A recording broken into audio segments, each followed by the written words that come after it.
Hello everyone, this is me Manish. आज मैं फिर से आपका स्वागत करता हूं आपके प्यारे से चैनल एडू फॉर फ्यूचर्स। तो बेसिकली आज मैं आपके सामने ऑर्गेनिक लेकर आया हूं। यहां पे ऑर्गेनिक की कोई बड़ी बड़ी बातें नहीं होगी, जस्ट सिंपल सी छोटी छोटी बातें होंगी जो कि ऑर्गेनिक की बेस होती है, ऑर्गेनिक के आधार होती है। इसके बिना आप ऑर्गेनिक नहीं पढ़ सकते हैं, ठीक है।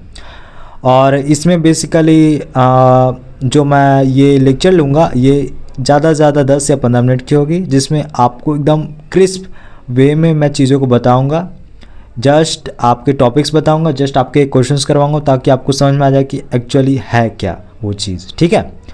तो चलिए बिना देरी के हम लोग लेक्चर को स्टार्ट करते हैं। फर्स्ट हम लोग मतलब ये क्या कर रहे हैं ना कि हम लोग 12th के टॉपिक्स के अनुसार से पहले चल रहे हैं, क्योंकि जो 12th की वेटेज होती है ना वो as compare to 11th 12th की ज़्यादा होती है, ठीक है।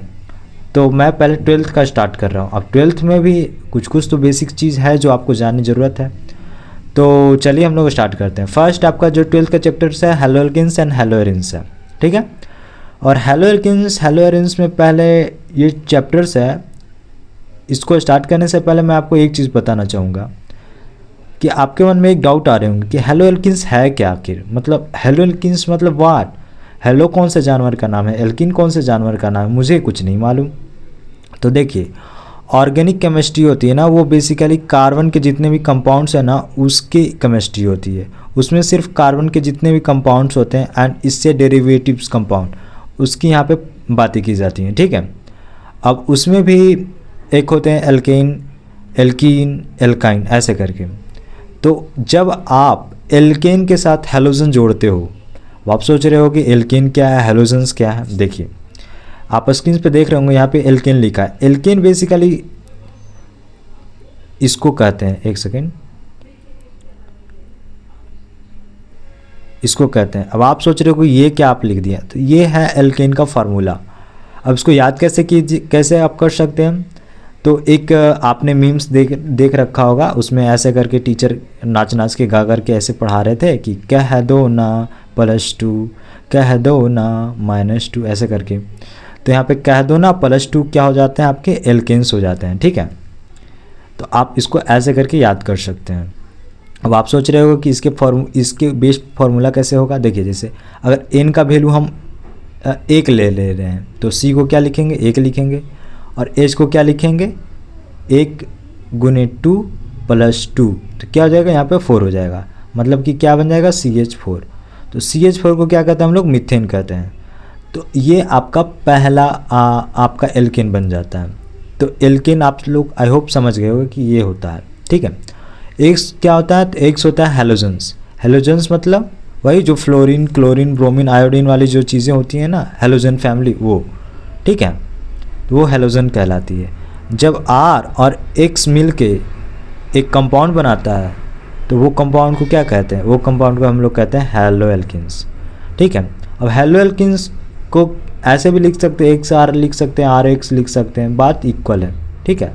तो इसमें आपको कोई आई होप डाउट नहीं होगी। चलिए, तो आपके NCERT में एक क्लासिफिकेशन दे रखी है। क्या दे रखी है, फर्स्ट क्लासिफिकेशन है basis on the number of halogen atoms. तो क्या है वो देखते हैं। जिस कंपाउंड में हैलोजन की संख्या 1 हो, मतलब कि 1 हो, उसको मोनो हैलोएल्कीन्स कह सकते हैं, ठीक है। और जिसमें 2 हो उसको डाई हैलोएल्कीन्स, 3 हो तो ट्राई हैलोएल्कीन्स। तो मोनो, ड्राई, ट्राई, टेट्रा, पेंटा ऐसे करके आप कह सकते हैं। अब देखिए यहाँ पे, अब ये जो अब आप देख रहे होंगे ना CH3X, तो ये CH3X बेसिकली है क्या, CH3 क्या होते हैं R, और X क्या हो गए हैलोजन्स, तो ये हैलोएल्कीन्स है। अब क्या होता है कि जो आपके हैलोएल्कीन्स है ना वो डेरिवेटिव्स हैं किस चीज़ के, तो मीथेन के, वो मीथेन के डेरिवेटिव्स हैं। और मीथेन का फार्मूला क्या होता है, CH4। तो वो डेरिवेटिव्स हैं कैसे, चलिए वो देखते हैं पहले। तो यहाँ पे देख सकते हैं CH4 को ऐसे भी लिख सकते हैं, इसको खोल करके अगर लिखा जाए ना तो एक H इधर, एक H इधर, एक H इधर, एक H इधर, 4 H है जो चारों साइड लग गया है, ठीक है। उसमें से क्या करते हैं कि एक एच हटा देते हैं, एक एच हटा देते हैं और वहाँ पे क्या कर रहे हैं, वहाँ पे एक्स जोड़ दे रहे हैं, एक्स जोड़ दे रहे हैं, तो क्या ये बन जा रहा है, ये हैलोअल्केन्स बन जा रहा है। ठीक है, तो बेसिकली इस वे में ये फॉर्मेशंस करती है। चलिए उसके बाद हम आपको अब बताएंगे जो आपके सिग्मा और पाई बॉन्ड आखिर है क्या और इसका यूज़फुल क्या है आपके वो ऑर्गेनिक केमिस्ट्री में। तो देखिए, जब भी कोई आपके एटम्स हो गए, अब एटम्स क्या होते हैं, तो जैसे सी हो गया तो ये कार्बन का एटम हो गया, एच हो गया ये हाइड्रोजन का एटम हो गया। तो जब भी दो एटम्स के बीच में एक ऐसे करके बॉन्ड बना होगा ना, तो वो जो बॉन्ड फॉर्मेशंस करती है वो सिग्मा बॉन्ड करती है। और जब दो बना रहे ना तो उसमें एक सिग्मा और एक पाई होती है, और तीन बना रहे तो उसमें एक सिग्मा और दो पाई। अब देखिए कैसे, मैं आपको बताता हूँ। देखिए यहाँ पे दो हो गए, तो एक सिग्मा हो गया ऊपर वाला, एक हो गया पाई। मतलब कि एक सिग्मा तो ऑलवेज फिक्स रहेगा। अगर दो बॉन्ड रहेंगे तो उसमें एक सिग्मा होगा, अगर तीन बॉन्ड रहेंगे तो उसमें एक सिग्मा रहेगा, जो बाकी बच गए वो दो क्या हो गए, पाई हो जाएंगे। जैसे मतलब कि हम अगर तीन का लें तो एक दो तीन हो गया, तो इसमें ये जो ऊपर वाला हो गया ना वो सिग्मा हो गया, ऊपर वाला ले लो या नीचे वाला ले लो, कोई भी सिग्मा हो गया, और जो बाकी जो दो बच गए वो क्या हो गया, आपके पाई बॉन्ड हो गए। तो यही हैं आपके सिग्मा और पाई बॉन्ड, और ऐसे ही हम लोग देखते हैं। देख सकते हैं यहाँ पे मैं एक एग्जांपल ले रखा हूँ सिग्मा एंड पाई बॉन्ड का, ऐसे करके कि ये देखो कार्बन्स हैं, ये कार्बन्स है, ये कार्बन्स है, ये नाइट्रोजन्स है। नाइट्रोजन्स में 3 बॉन्ड है, एक सेकेंड इसको इरेज कर देता हूँ। हाँ, तो देख सकते हैं यहाँ पे करके मैंने बता रखा है कि एक यहाँ पे दो हो जा रहे हैं, दो लाइंस हो जा रहे हैं, तो एक सिग्मा और एक पाई हो जा रहे हैं, और यहाँ पे 3 हो जा रहे हैं, तो जिसमें एक सेकेंड, हाँ, तो जिसमें ये वाली लाइन हो गई वो सिग्मा हो गई, बाकी जो दो लाइन हो गई वो हो गई आपकी पाई। ठीक है, तो ये ऐसे करके बता रखे हैं। और यहाँ पे टोटल कितने हो गए, तो 6 सिग्मा और 3 पाई। आपके में भी बोर्ड्स वगैरह में ऐसे करके क्वेश्चंस आ सकते हैं कि कोई कंपाउंड दे देंगे आपके और इसमें पूछेगा कि कितने सिग्मा और कितने पाई होते हैं, तो आप आई होप अब आप इसको गिन करके वो निकाल लोगे। देख लो यहाँ पे एक है तो एक सिग्मा, यहाँ पे एक है तो एक सिग्मा, यहाँ पे एक दो यहाँ पे बॉन्ड बना रखा है तो एक सिग्मा एक पाई, एक बॉन्ड है तो एक सिग्मा, एक बॉन्ड है तो एक सिग्मा, यहाँ पे 3 बॉन्ड है तो जिसमें एक सिग्मा और 2 पाई। ऐसे करके ये यहाँ पे 6 सिग्मा और 3 पाई फॉर्म कर रही है। ठीक है, चलिए अब हम लोग चलते हैं हाइब्रिडाइजेशंस पे। तो बेसिकली हाइब्रिडाइजेशंस क्या होता है, हाइब्रिडाइजेशंस का फॉर्मूला होता है number of sigma bond and lone pair.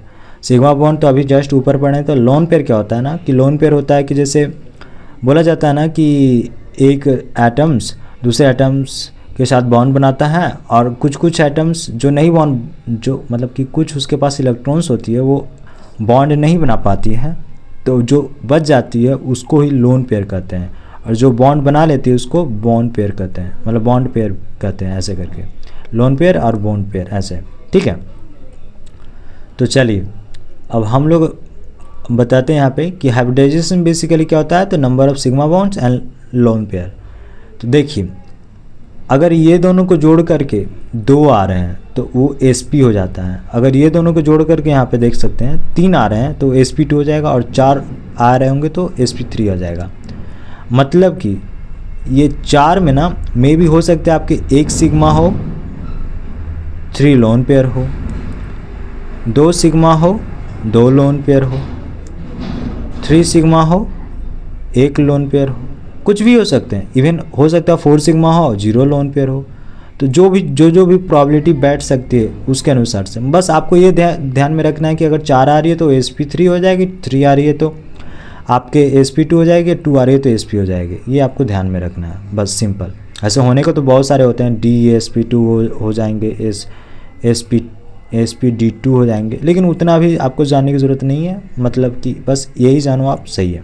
देखिए ये CH4 है, CH4 को ऐसे लिख सकते हैं। तो यहाँ पे मैंने आपको जस्ट अभी बताया था कि एक बॉन्ड बनाता है तो वो सिग्मा होता है, तो यहाँ पे 1 सिग्मा 2 सिग्मा 3 सिग्मा 4 सिग्मा, तो ये क्या हो गया, यहाँ पे 4 सिग्मा होगा। तो 4 सिग्मा मतलब sp3, तो इसकी हाइब्रिडाइजेशन क्या हो गई, sp3 हो गई। अब चलिए, अब मैं इसका क्या करता हूँ ना, मैं आपको एक लोन पेयर वाला वो आपको एग्जांपल लेकर बताता हूँ। देखिए, लोन पेयर बेसिकली क्या होती है मैंने आपको बता दिया। ये CH3OH क्या है, CH3OH। तो OH जिसमें भी पाई जाती है ना वो अल्कोहल कहलाती है। क्या कहलाती है, अल्कोहल। ठीक है, तो CH3 मैंने अभी आपको जस्ट बताया था, तो एल्केन से बन रखा है, एल्केन से बन रखा है। तो जस्ट पहले मैं इरेज कर देता हूँ। तो एल्केन से बन रखा है ना, तो अगर एक H हटा देते हैं ना, एक H, तो उसको क्या कहते हैं हम लोग, एल्काइल कहते हैं। क्या कहते हैं, एल्काइल कह देते हैं। तो ये आप ध्यान में रखिएगा, एल्काइल का क्या फार्मूला हो जाता है, CH3, ऐसे करके। यहाँ पे आपको जो मन है वो जोड़ सकती हैं बॉक्स में, जो भी आपका मन होता है ना वो आप जोड़ सकते हो। ठीक है, तो चलिए हम लोग इस पे आते हैं। तो यहाँ पे देख सकते हैं कि इसको ऐसे करके खोल करके लिख सकते हैं। ठीक है, तो यहाँ पे आप देख रहे हैं कि कार्बन हाइड्रोजन के बस में एक सिग्मा है, एक सिग्मा है, एक सिग्मा है, यहाँ के इसके बीच में एक सिग्मा है, यहाँ पे एक सिग्मा है। ठीक है, ऐसे करके है। तो अब यहाँ पे जो यहाँ पे जो आप देख सकते हैं, जो ये मैंने शैडो कर रखा है, उसका हमको हाइब्रिडाइजेशन निकालना है। ठीक है, अगर इसका हाइब्रिडाइजेशन हमको निकालना रहेगा तो हम क्या करेंगे, देखिए यहाँ पे इसमें क्या है कि एक सिग्मा इधर फॉर्म कर रहा है, एक सिग्मा इधर फॉर्म कर रहा है, तो क्या हो गया, 2 सिग्मा हो गया। और इसके पास लोन पेयर कितने हैं, एक या दो, एक यहाँ है और एक यहाँ है, तो कितने हो गए, तो 2 लोन पेयर हो गए। तो टोटल कितने हो गए, 4 मतलब sp3। ठीक है, 4 मतलब क्या हो गए, आपके sp3 हो गए।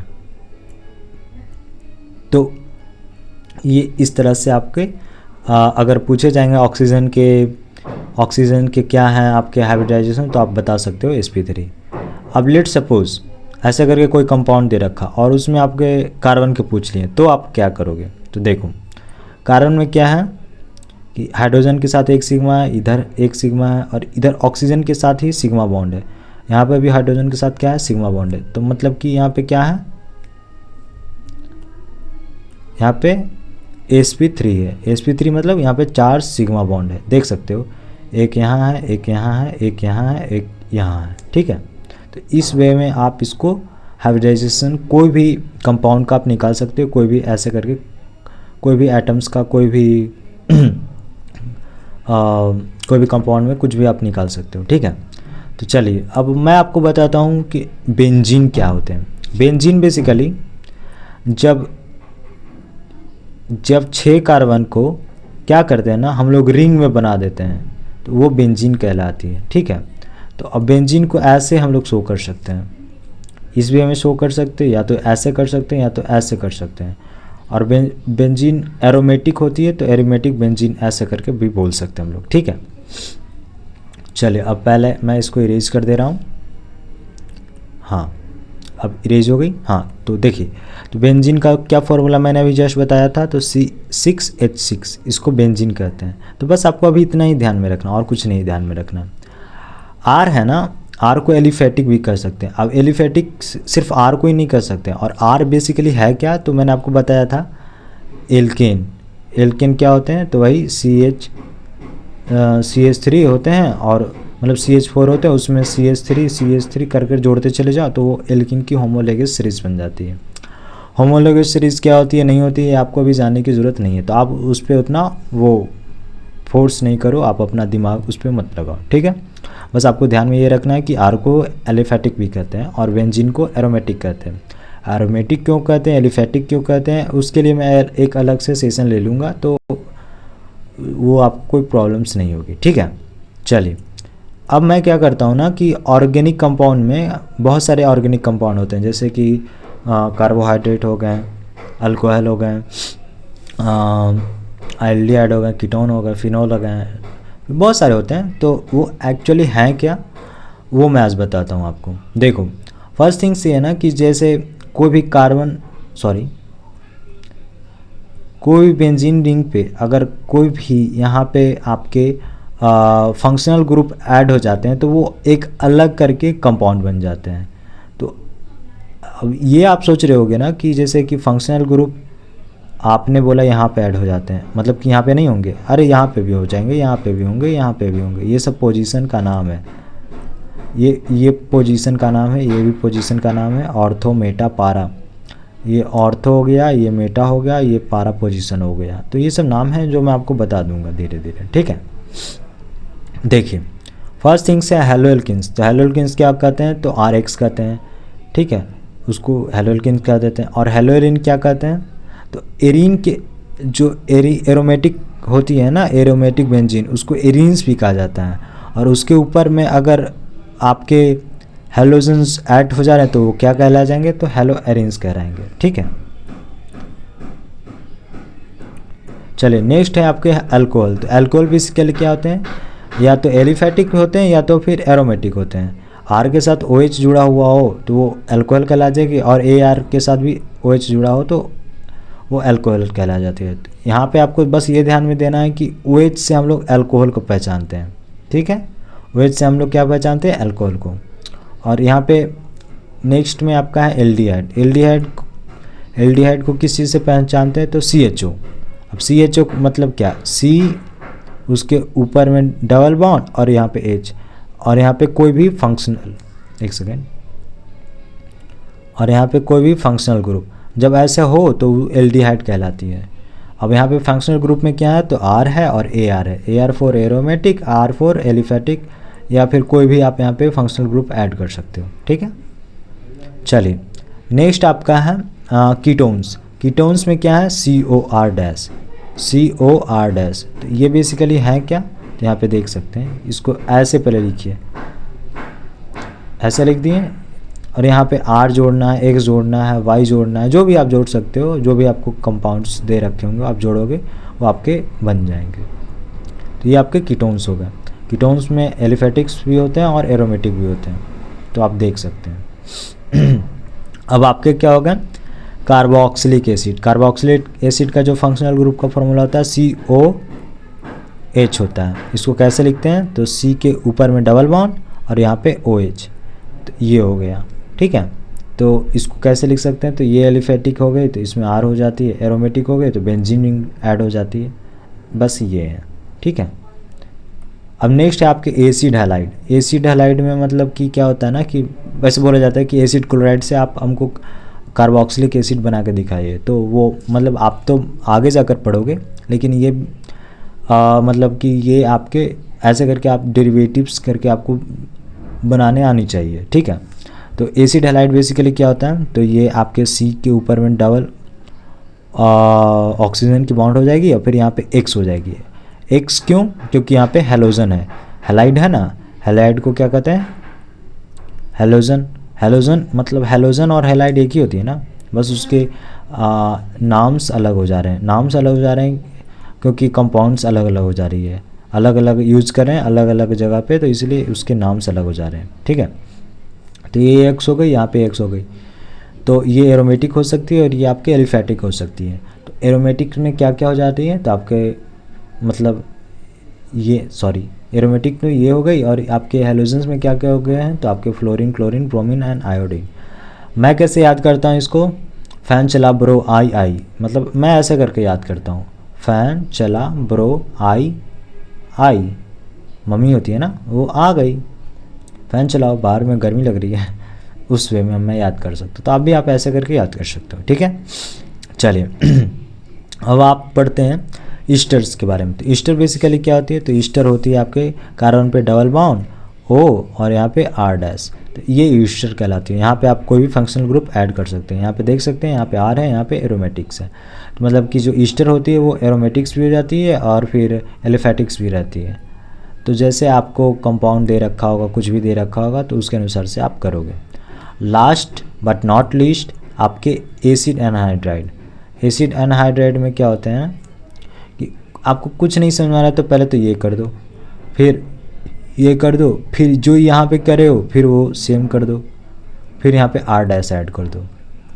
अब क्या करना ना कि इसको 4 से 5 बार लिख कर हर एक कंपाउंड को प्रैक्टिस कर लेना ताकि आपके ध्यान में रहे, ठीक है। अब देखो जैसे कि यहाँ पे एरोमेटिक कंपाउंड है, और यहाँ पे OH जुड़ा है तो इसको फिनोल कहते हैं। क्या कहते हैं? फिनोल कहते हैं। इसके लिए भी एक अलग से लेक्चर लूँगा जिसमें बहुत सारे मैं कंपाउंड का नाम बता दूँगा आपको, जो आप याद रखोगे। ठीक है, तो इस तरह से आपका लेक्चर कंप्लीट हो गया। तो वीडियो कैसा लगा हमें ज़रूर बताइएगा। एकदम बेसिक सा लेक्चर्स था, इसमें कोई मैंने बड़ी बड़ी बातें नहीं करी, ऐसी बातें करी जो आप आराम से ईजिली वे में इसको पचा सकते हो, मतलब कि याद कर सकते हो। ठीक है, तो वीडियो कैसा लगा हो हमें ज़रूर बताइएगा। अगर अच्छा लगा हो तो लाइक करके जाइएगा। एंड अगर आपको इसकी नोट्स चाहिए तो आप क्या करना, टेलीग्राम ग्रुप की जो मैं लिंक दे रही हूँ डिस्क्रिप्शन बॉक्स में, दे रहा हूँ, आप उसमें जाकर ज्वाइन हो जाओ और वहाँ पे एक बोर्ड की लिंक मिलेगी।